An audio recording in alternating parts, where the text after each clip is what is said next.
nesta noite eu quero refletir com vocês no texto de Mateus, capítulo 24, versículos 29 a 31, 36 a 39, 42 a 44. Fala sobre a vinda do Filho do Homem.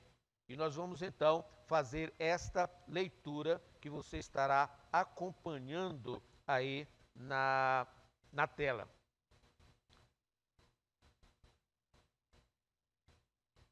Mateus capítulo 24, versos 29 a 31, 36 a 39.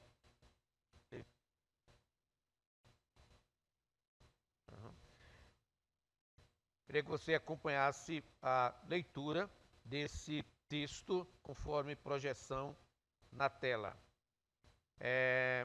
Logo em seguida, a tribulação daqueles dias, o sol escurecerá, a lua não dará a sua claridade, as estrelas cairão do firmamento e os poderes dos céus serão abalados. Então aparecerá no céu o sinal do Filho do Homem. Todos os povos da terra se lamentarão e verão o Filho do Homem vindo sobre as nuvens do céu com poder e muita glória. E ele enviará os seus anjos com grande clangor de trombeta, os quais reunirão os seus escolhidos dos quatro ventos de uma a outra extremidade dos céus. Mas a respeito daquele dia e hora, ninguém sabe, nem os anjos dos céus, nem o Filho, senão o Pai. Pois assim como foi nos dias de Noé, também será a vinda do Filho do Homem. Porquanto, assim como nos dias anteriores ao dilúvio, comiam, bebiam, casavam e davam-se em casamento, até o dia em que Noé entrou na arca, e não perceberam, senão quando veio o dilúvio e os levou a todos, assim será também a vinda do Filho do Homem. Portanto, vigiai, porque não sabeis em que dia vem o vosso Senhor. Mas considerai isto: se o pai de família soubesse a que hora viria o ladrão, vigiaria e não deixaria que fosse arrombada a sua casa. Por isso, ficai também vós apercebidos, porque a hora em que não cuidais, o Filho do Homem virá. A vinda do Filho do Homem. Sem nenhuma sombra de dúvida, a vinda de Jesus é a ardente expectativa dos filhos de Deus. Não podemos entender alguém que se diga salvo por Jesus Cristo, lavado no sangue do Cordeiro, que não esteja ansioso, não na ansiedade doentia, mas na ardente expectativa daquele dia, da volta gloriosa de Jesus Cristo, quando ele vem para buscar os seus remidos. Sem dúvida, será um dia de glória para aqueles cujas vestes foram lavadas no sangue do Cordeiro.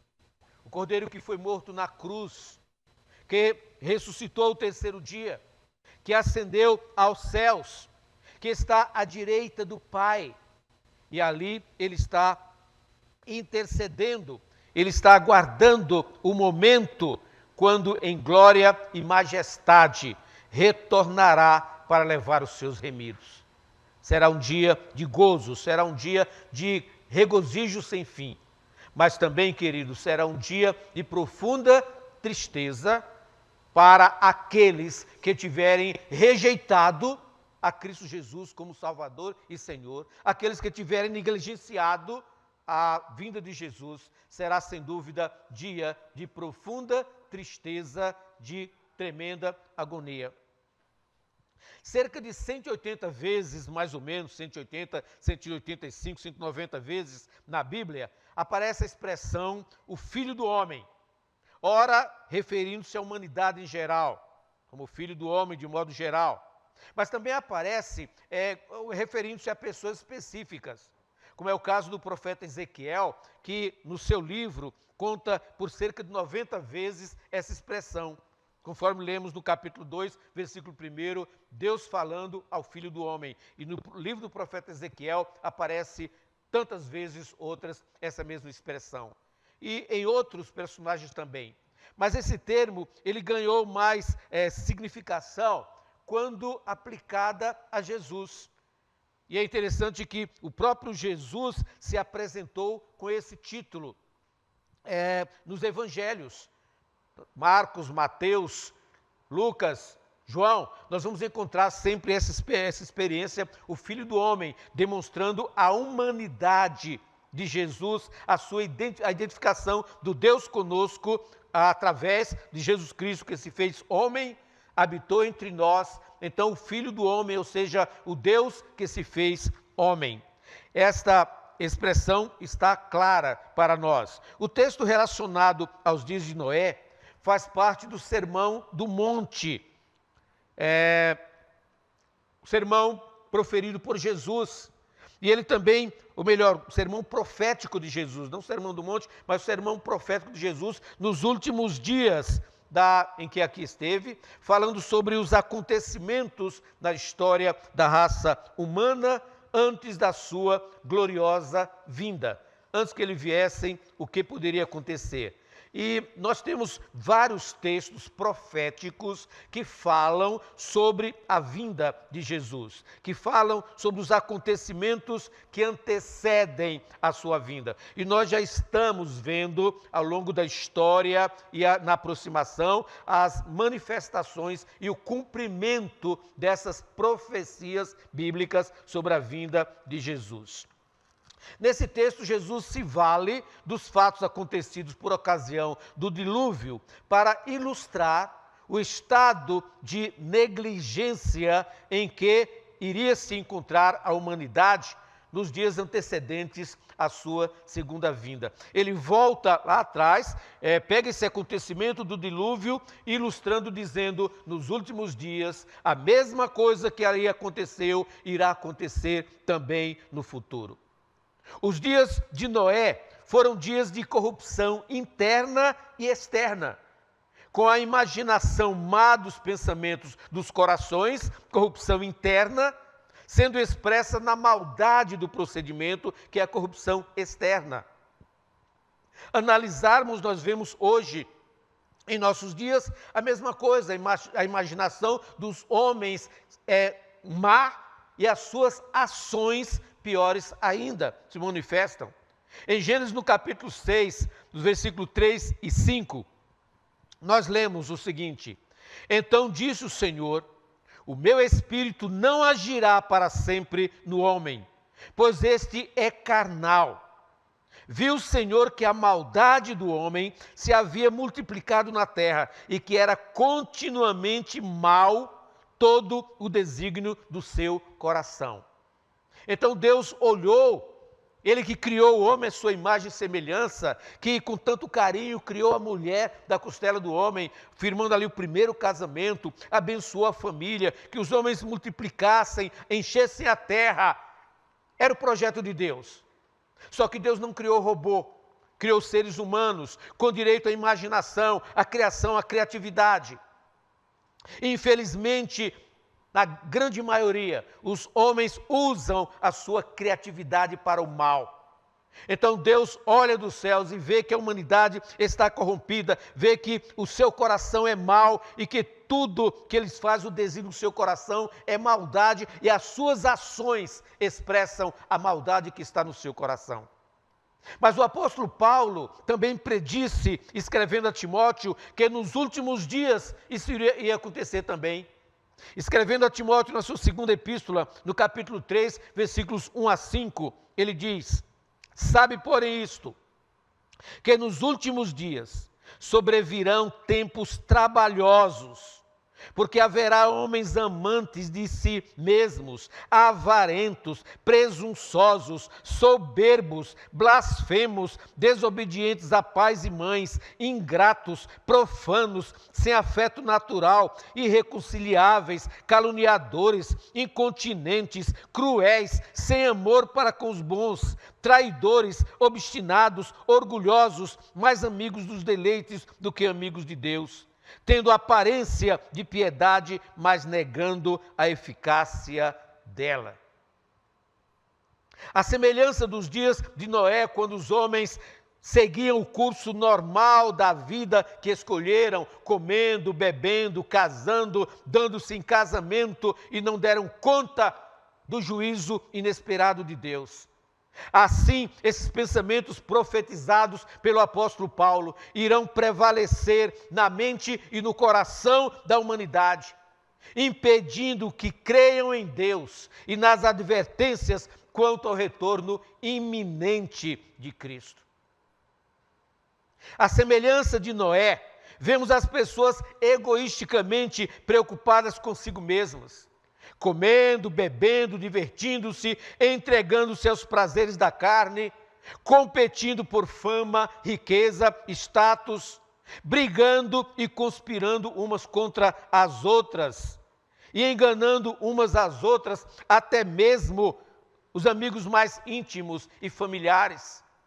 Na busca, na ânsia de alcançar, perde totalmente o escrúpulo. E nós temos um exemplo claro do que ocorria na corrupção em nosso país, em que os homens não sabem como se completar com aquilo que têm, querem mais, cada vez mais, ao ponto de uma situação caótica como a que vivemos de pandemia, servir para governadores corruptos fraudarem e tirarem proveito da miséria, da desgraça dos outros.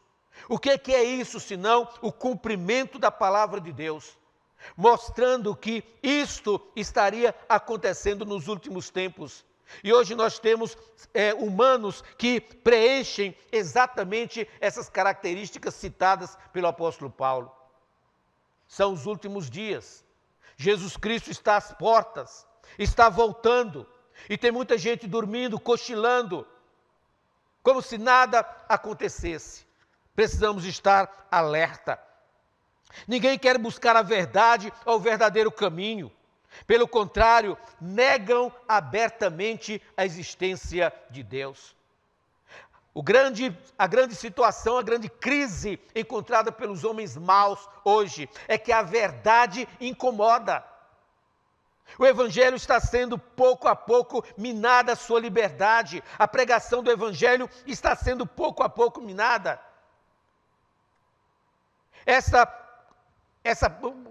pesquisa que estão fazendo, esqueci o nome agora, que o Supremo Tribunal está empreendendo, uma espécie de caça às bruxas, de busca, não é nada mais do que encontrar meios de calar a verdade, de calar os bons.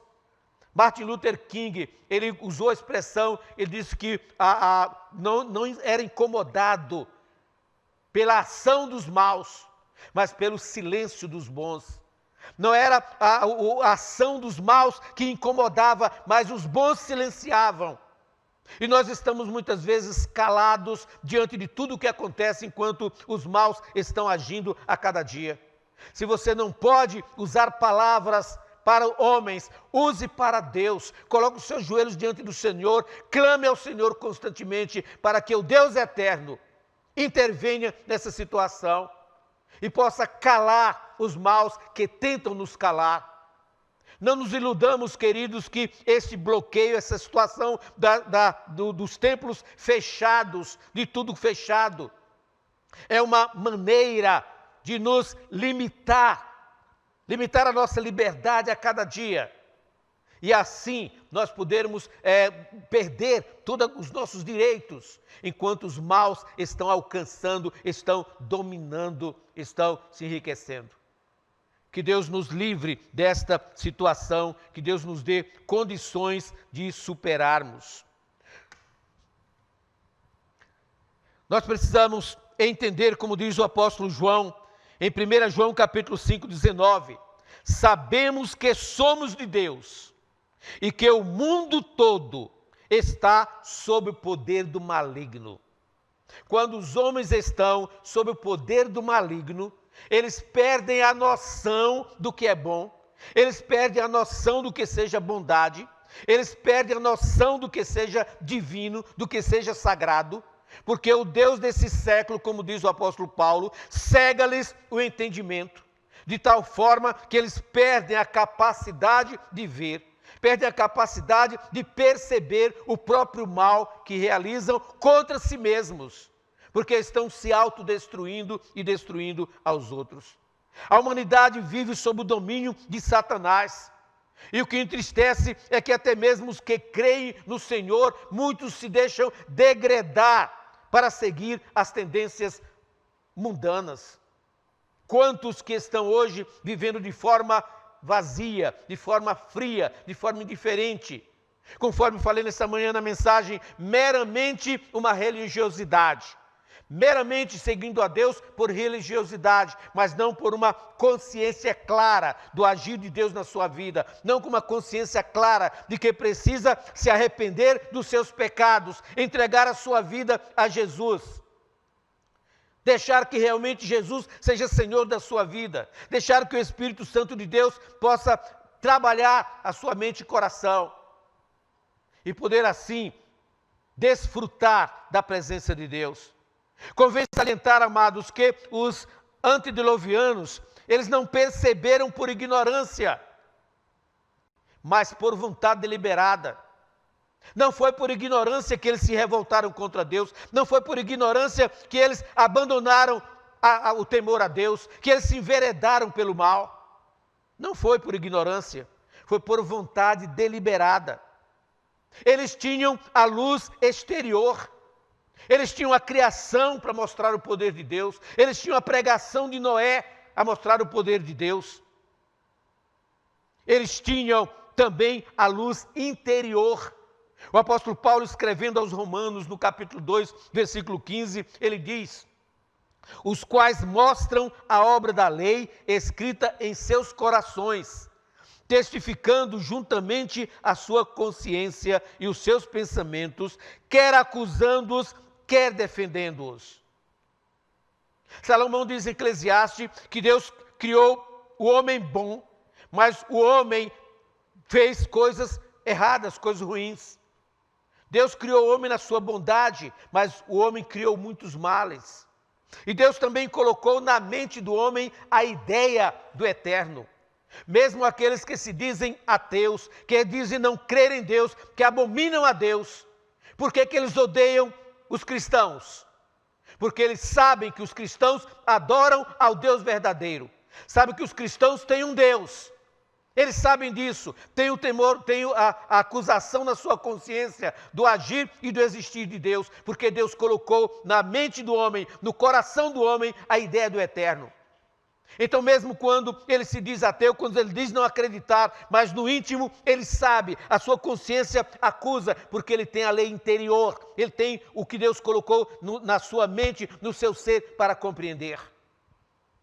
Vi um vídeo onde um determinado senhor, com a autoridade que ele acha ter, ele condenando os evangélicos e dizendo nomes blasfemos sobre os evangélicos e dizendo, enquanto eles estiverem apegados a esse livro, nós não teremos chance nenhuma. Porque eles conhecem, eles têm esse livro impregnado na pele como se fosse a cor do seu corpo.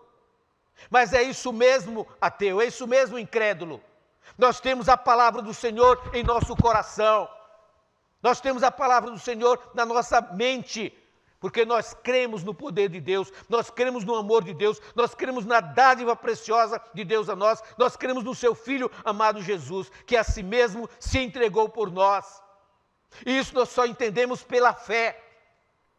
A fé é o firme fundamento das coisas que se não veem, porque aquilo que se espera não é fé. E nós esperamos porque cremos. E o ateu, o incrédulo, ele sabe no íntimo que existe um Deus. Mas ele não quer se dobrar, não quer se arrepender. Porque prefere no seu coração, mesmo tendo a luz que ilumina sua mente, ele prefere agir com maldade. Porque está sob o domínio do inimigo. O diabo está trabalhando a sua vida e a sua mente. Nenhum homem mau tem o Espírito de Deus habitando consigo. Nenhum homem que é amante da maldade tem o Espírito Santo de Deus agindo na sua vida, mas sim o espírito satânico que atua, fazendo praticar aquilo que é contrário à vontade do Senhor. Hoje não é diferente, amados, de tudo aquilo que nós vimos lá no dilúvio. E Deus continua contendendo com o homem, Deus continua trabalhando a vida do homem, Deus continua mostrando ao homem que deve se arrepender. Deus não está indiferente ao estado de coisas deste mundo. Às vezes nós chegamos a pensar que tudo está acontecendo, que Deus está alheio a isso. Onde está Deus? Não sabemos. Mas você sabe, quando nós abandonamos a Deus, Ele nos abandona. Li um episódio da filha do saudoso Billy Graham, quando ocorreu aquele atentado dia 11 de setembro nos Estados Unidos. E uma repórter lhe pergunta onde estava Deus que permitiu tudo isto.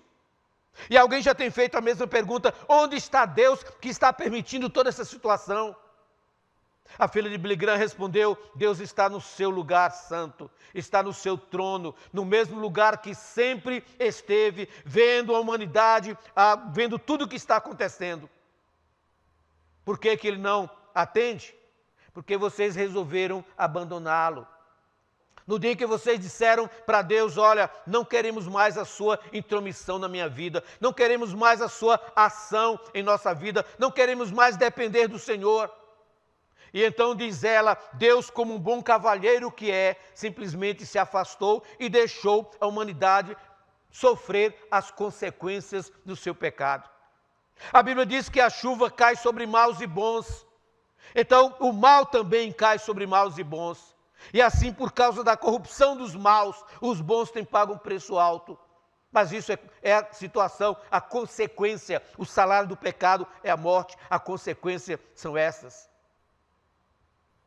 Deus não estava indiferente à aflição do seu povo no Egito, quando ouviu o seu clamor. Nós lemos em Êxodo capítulo 3, versículo 7 e 8, diz o seguinte, disse o Senhor, tenho visto atentamente a aflição do meu povo, que está no Egito, e tenho ouvido o seu clamor por causa dos seus exatores. Portanto, desci para livrá-lo da mão dos egípcios. Tenho visto. Só que Deus demorou 400 anos para fazer isso. Deus estava ouvindo o clamor do povo, mas o povo não estava clamando ainda como deveria. O povo ainda não estava sofrendo verdadeiramente a necessidade de clamar ao Senhor. Na hora que o povo clamou de coração, Deus veio ao seu encontro e levantou Moisés para retirá-lo daquela situação em que se encontrava. De igual modo, Deus não está diferente hoje. Deus nos tem falado através de Jesus Cristo. Na Epístola aos Hebreus, no capítulo 1, versículos 1 e 2, acompanhe comigo a leitura que diz, havendo Deus outrora falado muitas vezes e de muitas maneiras, aos pais pelos profetas, nesses últimos dias, nos falou pelo Filho, a quem constituiu herdeiro de todas as coisas, pelo qual também fez o universo. Antigamente Deus falou através dos profetas, conforme nós já lemos na Epístola de Paulo, fala através da criação, fala através da pregação profética, mas hoje Ele nos tem falado através de Jesus Cristo. A mensagem pregada hoje é a mensagem do Jesus crucificado, é a mensagem do Jesus ressurreto, é a mensagem do Jesus que retornará para levar os seus remidos. A mensagem continua sendo pregada. Deus não está indiferente. Não há como escapar ao juízo de Deus se negligenciarmos a salvação que nos é oferecida em Jesus Cristo. Observe o que diz Hebreus capítulo 2, versículo 1 a 3. Por esta razão, importa que nos apeguemos com mais firmeza às verdades ouvidas, para que delas jamais nos desviemos. Se, pois, se tornou firme a palavra falada por meio de anjos, e toda transgressão ou desobediência recebeu justo castigo, aí vem a pergunta, como escaparemos nós, se negligenciarmos tão grande salvação, a qual, tendo sido anunciada inicialmente pelo Senhor, foi-nos depois confirmada pelos que a ouviram. Aqueles que têm ouvido a palavra, têm confirmado, têm pregado, têm anunciado a cada dia. Como escaparemos nós? Qual é a maneira de escapar, se negligenciar ao plano redentor de Deus? Para condenar-se, não é necessário ao homem alguma ação criminosa. Não é preciso praticar um crime para ser condenado de forma espiritual. Basta recusar o sacrifício de Cristo Jesus em seu lugar. Em João capítulo 3, versículo 18, nós lemos: quem nele crê não é condenado. O que não crê já está condenado, já está julgado, porquanto não crê no nome do unigênito Filho de Deus. Qual é o julgamento? É a rejeição. O julgamento não é propriamente uma ação divina, é uma ação humana. A ação divina é redenção. A ação divina é a dádiva de Jesus Cristo como Salvador pessoal para a sua salvação. O que condena não é Jesus, mas é a rejeição do homem, que se recusa a aceitar o plano redentor de Deus. O homem continua resistindo a Deus. Deus criou a sua imagem e semelhança. Nós não somos máquinas. Nós temos liberdade para abrir ou fechar a porta do nosso coração e da nossa alma.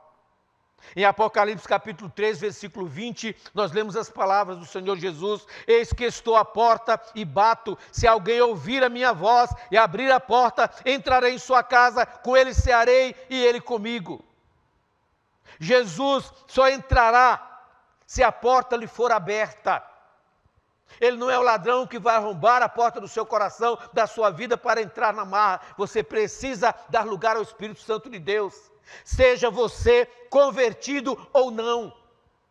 Para que o Espírito de Deus trabalhe a sua vida, você tem que abrir a porta e deixar que o Senhor entre para habitar com você, para cear com você, para estar com você a cada dia. Os antediluvianos não reconheceram a ação de Deus, não deram crédito. Apesar dos seus pecados, eles podiam se salvar, mas não creram. Ali estava a arca, pronta para recebê-los. Mas ao invés de se preocuparem em entrar na arca, eles zombavam de Noé. Eles criticavam a Noé. Esse velho maluco está fazendo o quê com esta arca? E veio o dilúvio, e eles foram surpreendidos. Jesus Cristo, na cruz, quis salvar dois malfeitores. Um diz: Senhor, lembra-te de mim quando entrares no teu reino. O outro zomba e diz: tu não salva a ti mesmo? Como pode salvar a nós? Um aceitou, outro resistiu. Um salvou-se, outro se autocondenou. Deus não insistirá para sempre com o homem. Precisamos entender isso. Deus não estará insistindo constantemente com o homem. Deus mesmo cerrou a porta da arca. Não foi Noé que fechou a porta. Precisamos entender isso. Não foi Noé que entrou e fechou. Não, a porta foi fechada por fora, sem fechadura, para ninguém abrir. Olha o que diz o texto de Gênesis 7,16. Eram macho e fêmea os que entraram de toda a carne, como Deus lhe havia ordenado, e o Senhor fechou a porta após eles. O Senhor fechou a porta. Deus fechou a porta. Esta porta fechada significa que a graça e a misericórdia de Deus se foram. Significa dizer que a oportunidade foi encerrada, que não há mais alternativa. Não adianta, quando começar a chover, ficar do lado de fora clamando para entrar também. Não podiam mais entrar, era tarde. Lembremos que a Faraó, Deus deu várias chances, mas a 10ª praga acabou a sua oportunidade. Não houve mais chance. Saul começou bem o seu reinado, mas acabou mal, quando, devido à sua resistência e insensatez, o Espírito do Senhor se retirou dele. Olha o que diz o versículo 14 do capítulo 16 de 1 Samuel. Tendo-se retirado de Saul, o Espírito do Senhor, da parte deste, um espírito maligno o atormentava. Enquanto Saul tinha o Espírito Santo de Deus agindo na sua vida, ele tinha paz, tinha vitória. Mas quando ele resiste a Deus, quando ele se afasta do Senhor, o Espírito do Senhor é retirado dele e então o espírito maligno passa a atormentá-lo. O homem sem Deus, quer queira, quer não, ele é atormentado pelo espírito maligno. O dilúvio foi o juízo geral para ricos e pobres, eruditos, ignorantes, religiosos e profanos. O juízo foi geral para todo mundo. Foram salvos aqueles que temeram a Deus, Noé e sua família, enquanto os zombadores foram tragados pelas águas do dilúvio. A lição é clara e sem exceção: fora de Cristo não há salvação. Fora de Cristo só há destruição.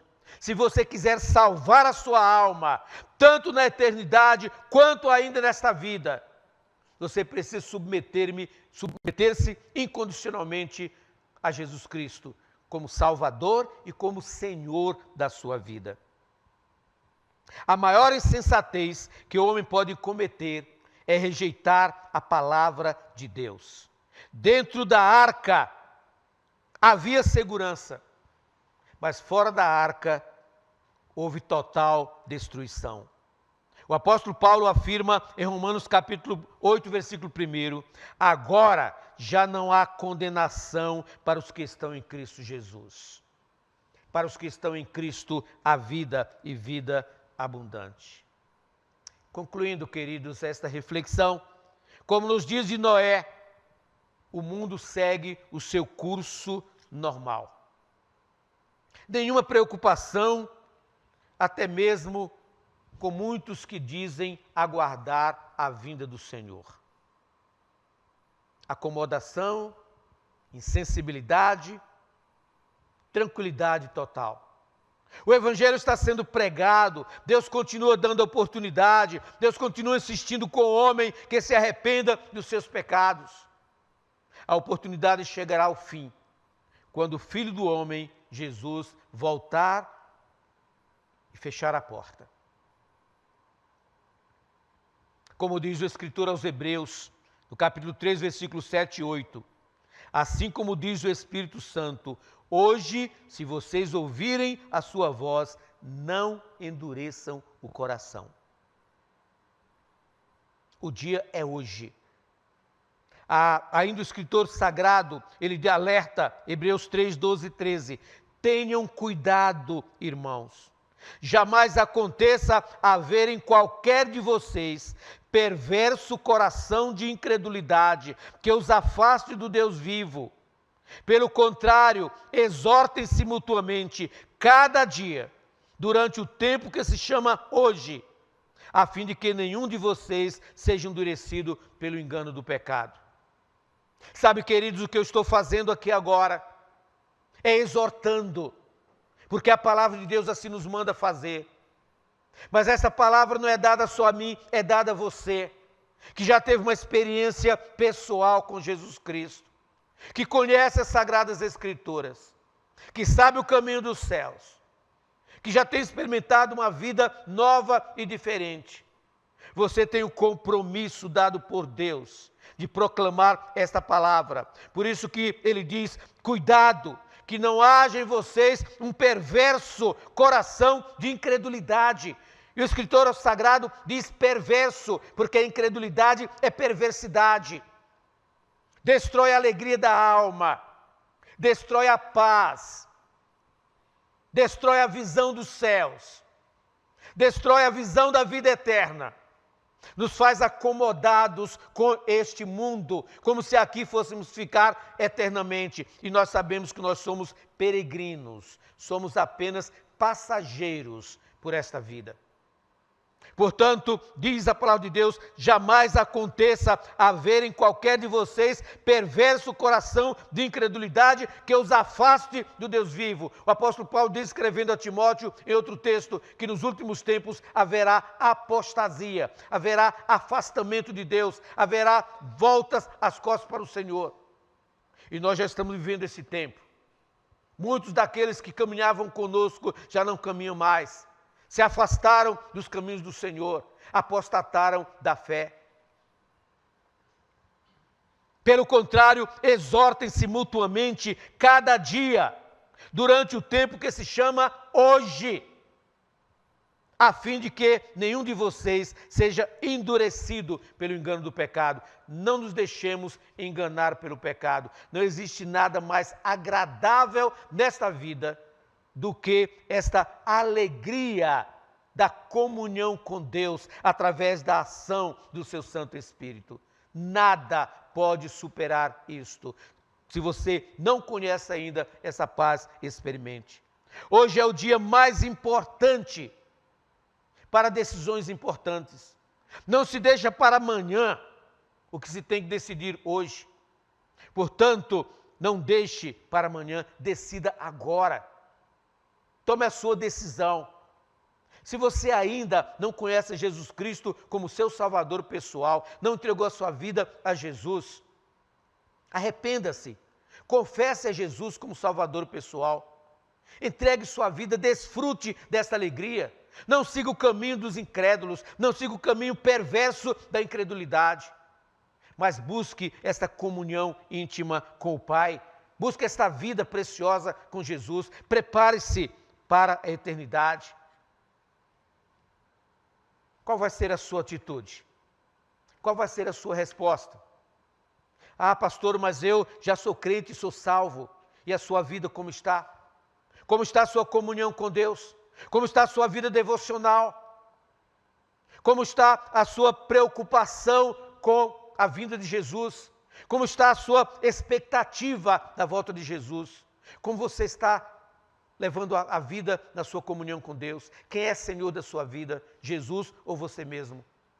Este é o momento para questionamento. E a Bíblia nos manda nos exortarmos mutuamente. Há muitas pessoas que precisam da sua exortação. E quando falamos em exortação, não estamos falando em briga, não estamos falando em bronca, não, estamos falando em estímulo. Estimular as pessoas, admoestar as pessoas, ajudar as pessoas a confiarem no Senhor, a colocar a sua esperança em Jesus. A minha oração, neste momento, é que Deus esteja operando na sua vida, que Deus esteja trabalhando a sua vida de tal forma que você não se sinta tão longe dos caminhos do Senhor, mas que você possa perceber que Ele é Senhor da sua vida. Você possa perceber que no dia a dia você precisa estar mais junto do nosso Deus, que você precisa estar mais perto do Senhor, que você precisa ter uma experiência cada vez mais preciosa, mais íntima com Deus. Eu quero orar por você agora. Eu quero pedir que você, com a sua família, onde estiver agora, na igreja em casa, estiver reunido, que você possa curvar a sua fronte diante do Senhor e você possa orar a Deus e dizer: Senhor, salva a minha família. Senhor, transforma a minha família. Senhor, eu quero consagrar a minha família a Ti. Senhor, eu quero consagrar os meus filhos. Eu quero consagrar a minha vida. Se você ainda não tem Jesus como Salvador pessoal, Senhor, eu quero me render a Ti. Eu quero me entregar a Ti. E você pode entrar em contato conosco através dos nossos canais, através dos membros da igreja que você possa conhecer. Nós estamos em contato, nós temos pessoas que estão conosco nos vários estados do país. E nós louvamos a Deus por isso. Quero orar com você nesse momento. Vamos orar. Senhor nosso Deus, nosso Pai eterno, Senhor dos céus e da terra, o Deus criador e sustentador de todo o universo, o Deus que nos tem amado de maneira tão preciosa, o Deus que já veio a este mundo, que aqui viveu conosco na pessoa do Teu Filho Jesus, e que breve voltará para levar os remidos, os lavados pelo sangue do Cordeiro. Aceita a nossa adoração, a nossa entrega, Senhor, a nossa rendição incondicional. Pai, eu quero clamar ao Senhor por essa nação. Salva essa nação, Senhor. Quantas vidas distantes do Senhor, quantas pessoas de índole má, quantas pessoas que estão se deixando iludir pelas artimanhas do inimigo. Senhor, tenha misericórdia, salva essa nação. Salva fisicamente, livrando, Deus, dessa pandemia, repreendendo esse vírus. Mas salva também essa nação de modo espiritual, que os homens creiam no Senhor Jesus como Salvador pessoal.